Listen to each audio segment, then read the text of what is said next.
This is the Encoder Resolution Calculator. Pulses per revolution to linear, which converts encoder pulses into linear distance measurements for your motion control applications. Let's look at the inputs. First, select your unit system from the drop-down menu. You can choose between metric in millimeters or imperial in inches. For this demonstration, I'm using metric. Next, enter your pulses per revolution or PPR.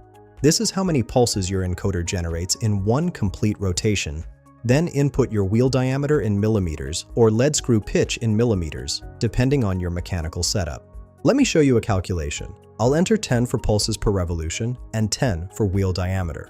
After clicking Calculate Resolution, we get three outputs. The linear resolution per pulse shows 0.785398 millimeters per pulse. This tells us how far your system moves with each encoder pulse. We also see 40 counts and 31.416 millimeters, which represent additional resolution metrics for your specific configuration. These values help you determine positioning accuracy and ensure your encoder meets your precision requirements. Find the link in the description below.